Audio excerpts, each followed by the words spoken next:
Hey Sarah, I've been wondering, how do you respond when you're talking to a client and they've done a lot of research and maybe the information they've discovered is misinformation or incorrect or even sometimes misguided? Well, the place where I start with is trying to be curious and ask them about, where's their question coming from? I kind of want to know, have they been talking to people? Is it just online reading? Is it some other aspect? And then I also want to ask, what are your expectations? Oh, that's good. So where do you start? I always try to shine the light on what's right. So I want to applaud that they're curious about learning more of their pet's needs. And so I want to connect with them about that, and then, as you did, find out what they did discover and steer it in the direction where it's more factual.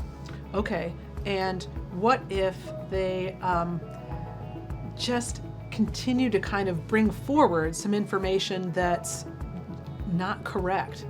Yeah, that can be tricky. Again, usually applaud what they're doing and empathize how hard it is to find really credible information. It's a jungle out there. So then I will commiserate in a sense and say it's very hard to find credible information.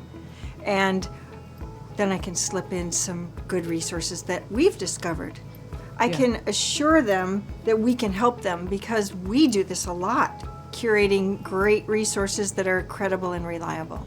Yeah. How about you? What ads do you have? Well, that's important to us too, making sure that we have looked at the resources we really feel confident about, that those resources, if they're a blog or an article, they've really framed things the way that we want it to be for the client too. Yeah. And so our angle is, right, don't just take our word for it. We've got these other resources that you can look at, and we hope that they will not so much counterbalance what the client has read, but really elevate the client's knowledge in a way that helps them feel like, oh, okay, our veterinary healthcare team gave us this information, and we can use this to really improve the nutrition or the diet management for our pet.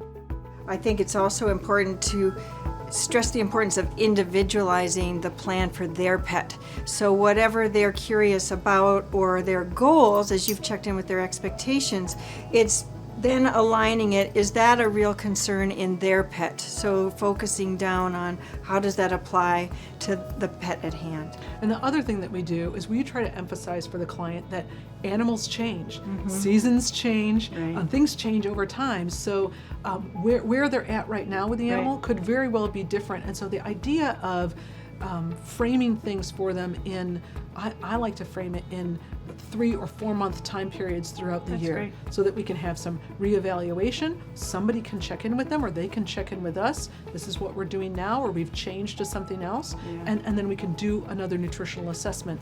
That's a great idea, because you've now told them that you're a nutrition ready practice.